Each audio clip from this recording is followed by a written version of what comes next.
Welcome back, everyone, to Worlds Beyond with Cam and Ron and Jen today. Yes, welcome back. It's good to be back. It's been a little bit, maybe not quite as long as some of the time in between our more recent episodes, but still very busy, just trying to find the time to get in and record, but that gave us a little bit of time to watch Fallout, which we'll be discussing today. And thank you guys for having me back on the show. I'm really excited to talk about Fallout. It was great. We wanted to get this one out sooner, but it hasn't been that long since our last one. Life gets in the way. I know, Cam, you're very busy at your new job. I just finished a job, and I'm starting a new job in a week. So just a lot that gets in the way. But that said, we are here to talk about Fallout, the TV series. We all finished watching it not too long ago, and definitely have a lot of thoughts. So, Cam, why don't we start off with you? Yes, I don't want to take too long on my preamble here because I'm a Fallout fan, and I'm really curious what you guys have to say about it. But I think overall I loved it. There was great attention to detail, fit right into the games very well. It's a new story, not an adaptation of a story from one of the previous games, which I think was a good choice because this actually really feels like an extension of the previous couple of games. There's a few characters and factions that appear that we haven't seen in a few years, so it was cool to see how those have progressed and the state of the world and just the attention to detail, cinematography, special effects, acting, all of it was really good. I have a couple of nitpicks, but fairly small overall, but I'll wait to get into those. I want to hear what you guys have to say about it first. Yeah, obviously we're coming into it not having played the game. Was your experience was it for you like gameplay, or was it just completely just a story or whatever? I have to say, it really did feel like it was just a game kind of play out, a Fallout game. Now, obviously, in video games, you have control, and what's special about Fallout is it's an open world game. So you start out as a vault dweller, you choose whether it's a male, female, his character traits and skills. So at the beginning of the very first episode, I remember Lucy going through I'm proficient in speech and shooting and stuff. That's all right from the games. You can choose what skills you're proficient in, and then you leave the vault and it's just this giant open wasteland. You can go and there's quests to do and a story to follow, but you can kind of get sidetracked off exploring and fighting monsters and that sort of thing. So this felt very much like it was a plot right from the games. In fact, it actually copied a pretty significant chunk of the Fallout 3 story. I'll certainly get to that, but no, this really felt for better or worse, because I think video games have some kind of drawbacks when it comes to writing, but this felt very much like just a game come to life in live action. That's very interesting. I didn't even know it was a video game until right before we started watching it. It had been recommended to me as a show. So when I found out it was a video game too, I was very curious to know how that played out.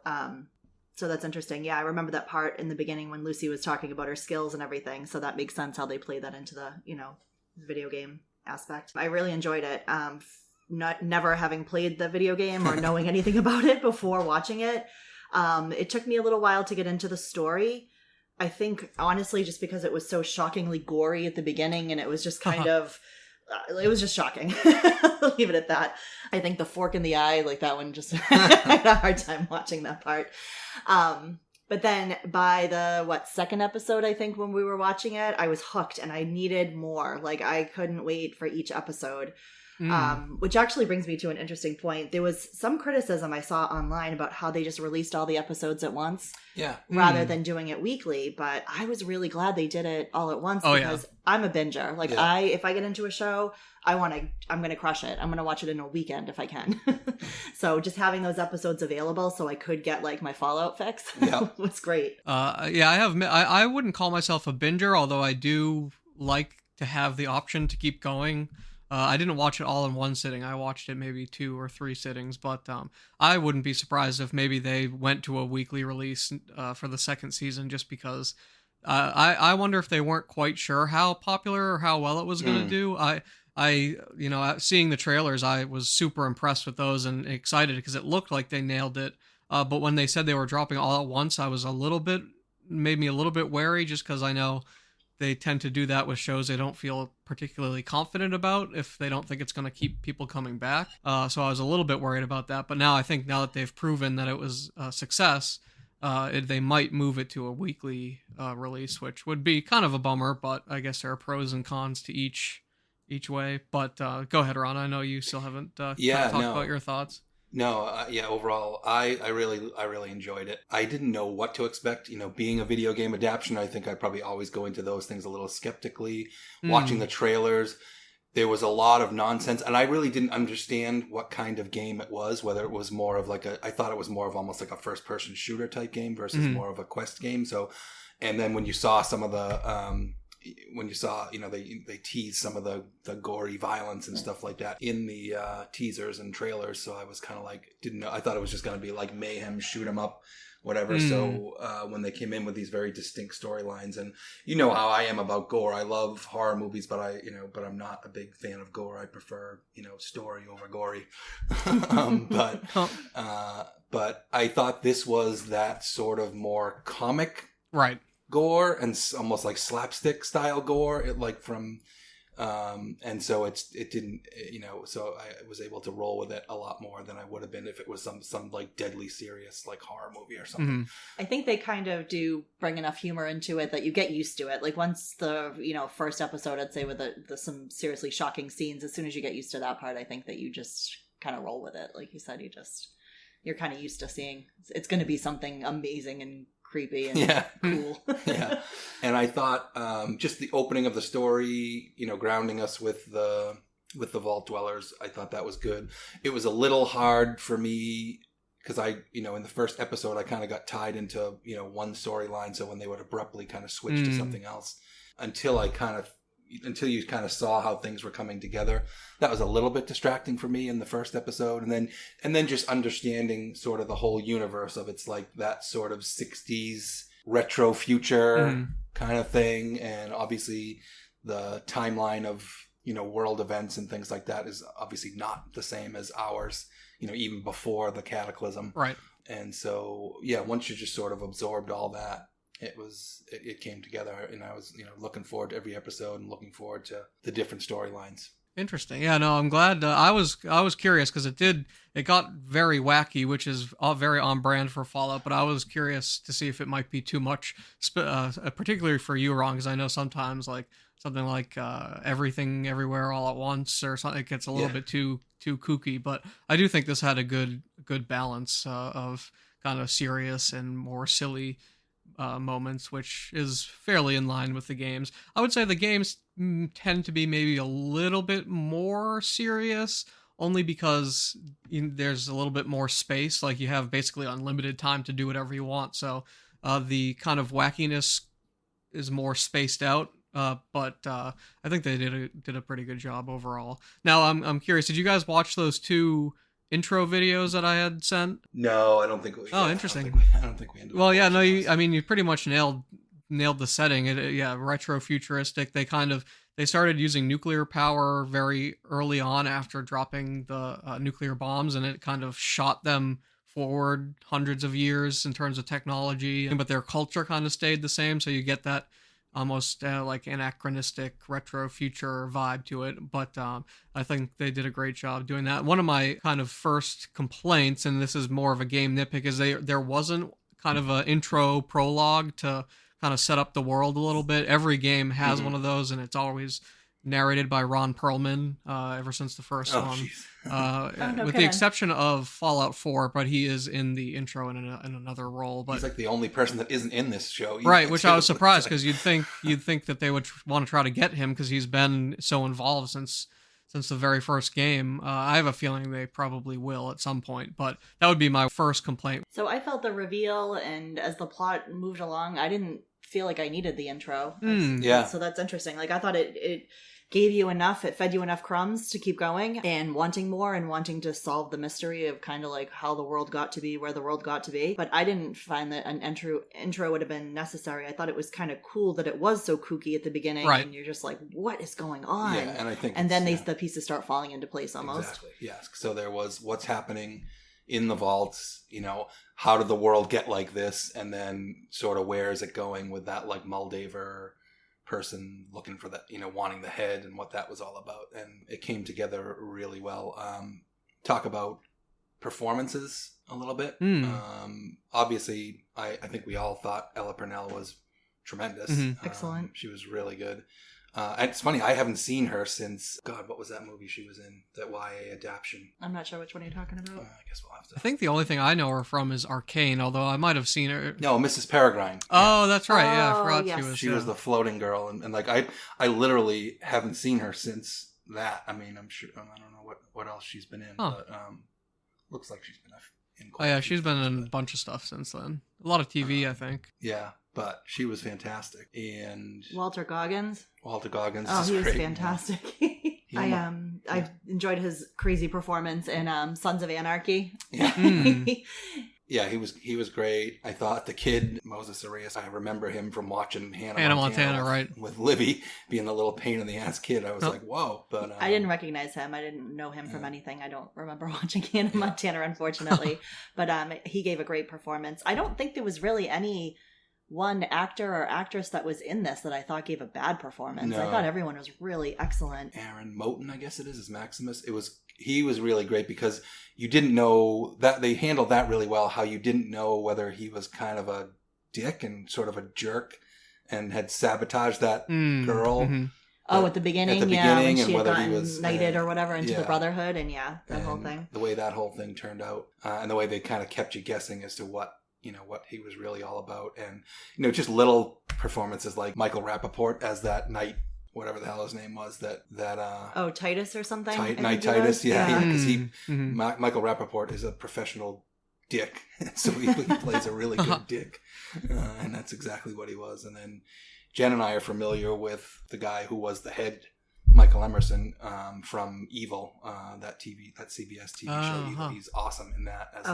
He's fantastic. Villain, He's a easily hateable bad guy. It was interesting to see him in a role as someone who was kind of trying to be a savior and sacrificed himself, for the greater good. It was kind of cool to see him in that kind of a role. And then all the people, like, they brought Eric Estrada back from the 1970s. We would even like, is that who it is? And Leslie Uggams. I mean, well, she's in Deadpool, but she's like more of like a 70s, 80s actor. So that was funny seeing all these people that they pulled into the show. It was pretty fantastic. Other thoughts, Cam? Anything? What are other things you want to get into? I guess we haven't really gone into the plot very much, and this has kind of become a running meme with Fallout fans, is that the company that makes the Fallout games now, they have this weird fixation on finding family members. Like the past three Fallout games that they've made have been either finding your son, and then specifically Fallout 3 was about finding your dad, and then there's always some sort of crazy MacGuffin that has the potential to,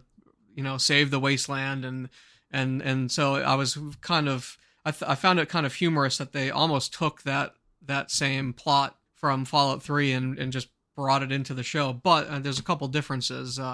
Namely, in Fallout 3, your dad that you're looking for is ultimately altruistic and a good guy, whereas we learn, and I guess spoilers, but Lucy's dad, who's been kidnapped and she's been looking for, is actually turns out to be more of an antagonist than anyone else. So I thought that was kind of an interesting spin, and then just the reveal that he had worked for Vault-Tec and kind of had planned this whole experiment or conspiracy to keep the vaults kind of in line. It's all very taken just straight from straight from Fallout 3, I should say. But all those themes are touched on in the games themselves. And then the two big factions, the New California Republic and the Brotherhood of Steel, both of those have had very heavy presences in the games, and we were kind of left hanging to see where these factions will end up. And so this takes place a few years after Fallout 4, which is the last kind of mainline game that they've made. And so we get to see the New California Republic, who was previously building up this almost full-size nation, but that seemed to have ended pretty quickly. So that's been kind of a point of contention for a lot of people that like the New California Republic. They were mad that they ended up getting nuked. So But to me, it's just, it's all just great to learn an extension of the game. So overall, I was very, very happy with the plot, and with a few nitpicks here and there that I guess we can get into. But do you have any thoughts? Well, I don't know how many spoilers we're giving. Are we just spoiling it? I think we're going for it. We're into spoilers now. I think we're past the spoiler mark. Yeah. I found the last episode, I was riveted when you discover who Lucy's mother is. Yeah. And the father just, all of a sudden, he's so evil to you. Like, how could he have done that? And the fact that they actually, like, nuked the, like you said, the New Republic, when they had all of that technology and people were living healthy, normal lives after everything.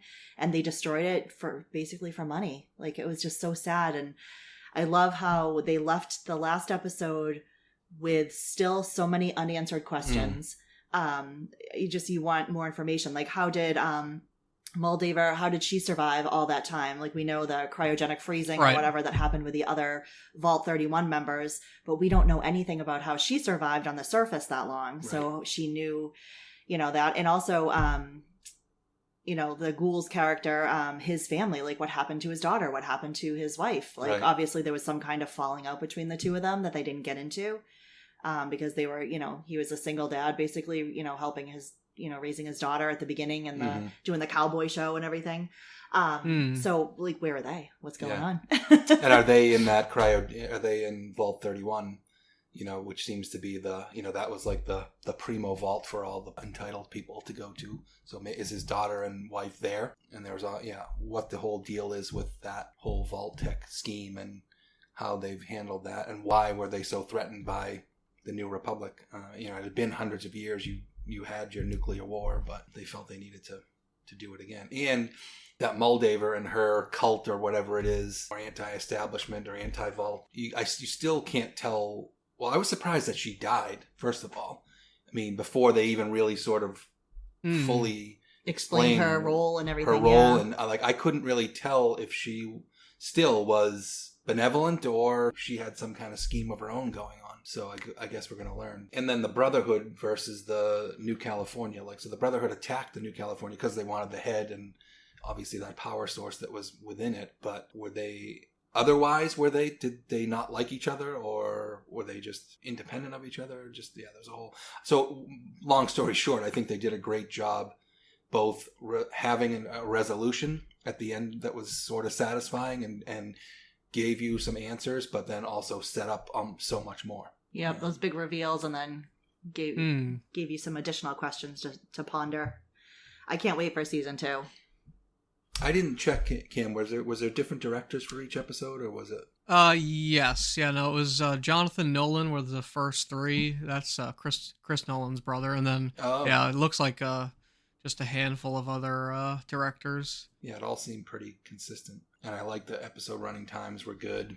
Mm. What did you think from a production standpoint and effects standpoint? Oh, well, I mean, that was probably one of the biggest, if not the biggest, thing I liked about it. They everything, if you were to go and look up like Fallout 4 gameplay right now, you would recognize everything. Basically, they just basically looked at the games and said, just make it exactly as close to that as possible, to the point where I had recently read that the one of the game directors at Bethesda, which is the company that makes Fallout, said that they were sending them the actual 3D files from the game that they could then take print in 3D print. So yeah, like all the vaults and the vault suits and stuff all looked identical to the games, and just all the little props and background details. And yeah, the thing I think I was most impressed with were the power armor suits, just because it's such iconic Fallout imagery, and they've managed to do it completely practically, and it looked and sounded incredible. So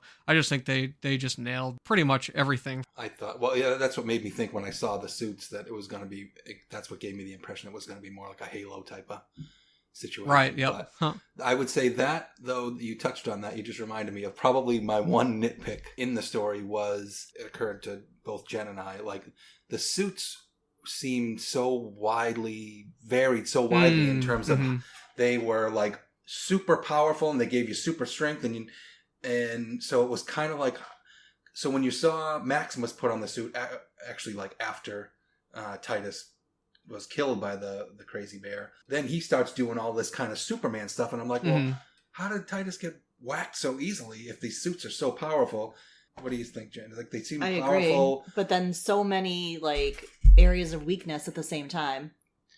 Yeah. He was worried when those giant bugs came and he was stuck in the suit and they were, like, trying to get him. And I'm like, this suit is so powerful. How could they get through the steel or whatever they're made out of? Like, they wouldn't be able to get to him. He was so concerned. Like, he was worried he was going to, the bugs were going to get him. Yeah. Well, it did seem like the suits kind of were overpowered or underpowered to suit the plot. Yes, at a couple of different times. That would be one of my other nitpicks. Is the suit. They're supposed to be very powerful, and I was a little bit the idea that the bear or the Yao Guai, as they're called in the games, could have defeated him that easily. I mean, they're very powerful enemies in the game, but that's more of a gameplay thing than it is like a real representation. I do think he probably could have been able to survive that or not have taken as much damage as he did. And that, what I would say, is one of the inconsistency there is probably one of the bigger nitpicks that I'd have. Yeah. So to me, that was really the only thing that took me out of the story at all. And just that, and then the early jumping between storylines before I fully knew who everyone was, and I would be like, no, stay with this storyline. But particularly the vault, I feel like we were really like, and that's the first introduction you get is the vault, and you kind of want to stick with that storyline to get all their information, but it works for them. I think they did it right. And the scenery too. I'm excited for the next season because I'm sick of Sandy, California. Let's move on. I think they hinted at like Boston or something, so I'm thinking the characters are on the move for the next season, so we should get some additional places, check out what happened in some of the other cities maybe along the way. Yeah, be curious. I do think, unfortunately, they'll probably set this next season again on the West Coast. And that's kind of the big separation in the Fallout games. The early games were set on the West Coast, and the newer games are set on the East Coast. And so, Fallout 3 was Washington, D.C. Fallout 4 was Boston, which was great. And then, and so there is some crossover in terms of the factions, like the Brotherhood of Steel did make it out to the East. New California Republic obviously didn't.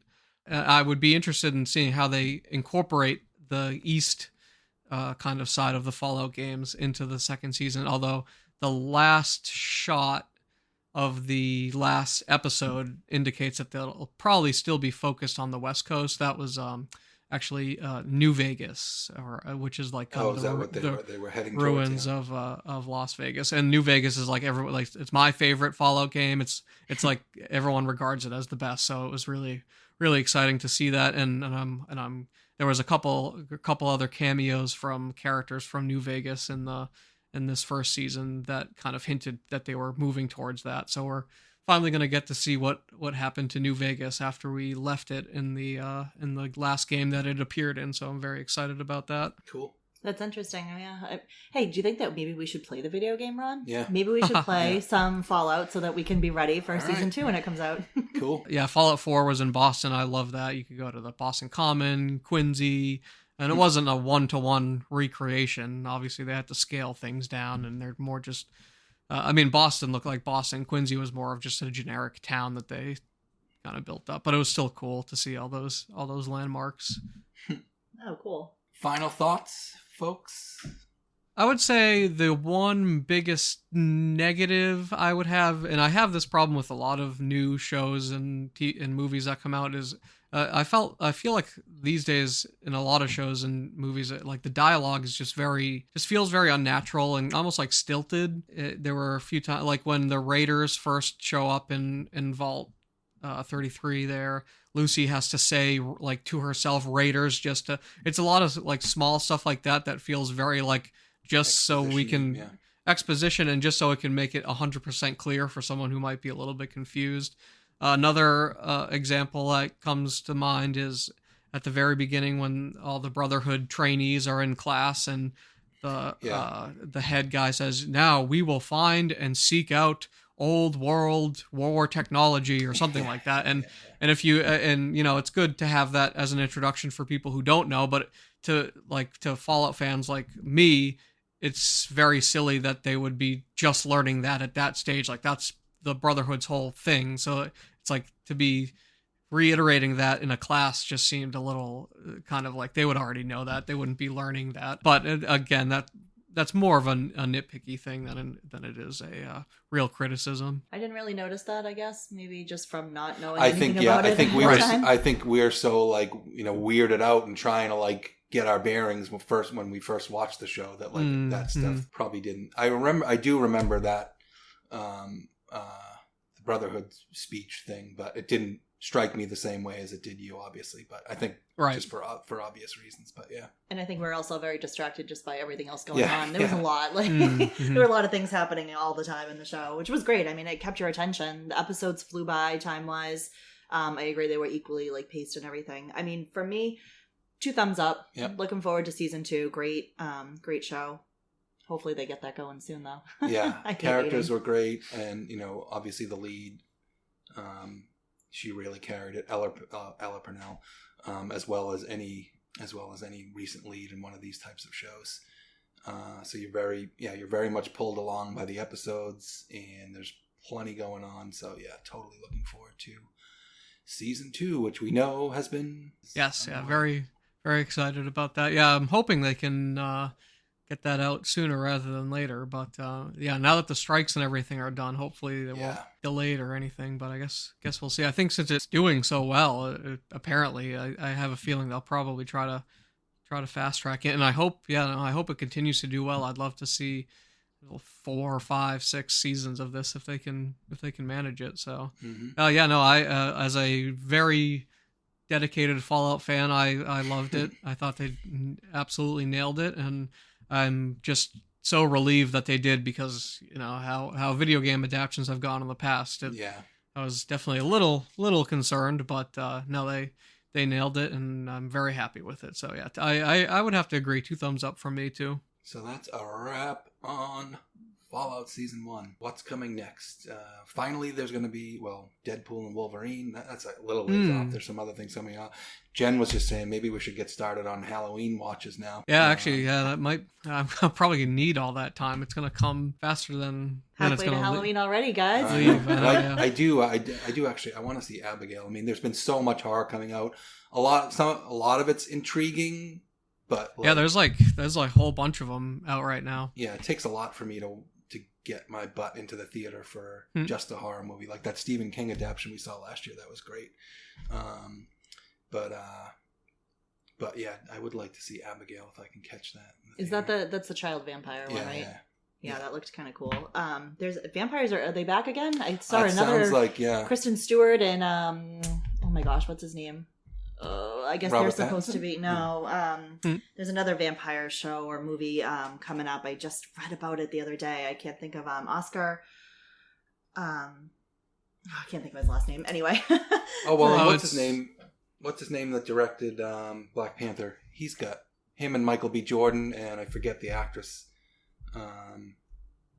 They're doing some big vampire film, but I mean that's a little ways out. And Blade, I read that Blade. They just pushed that back.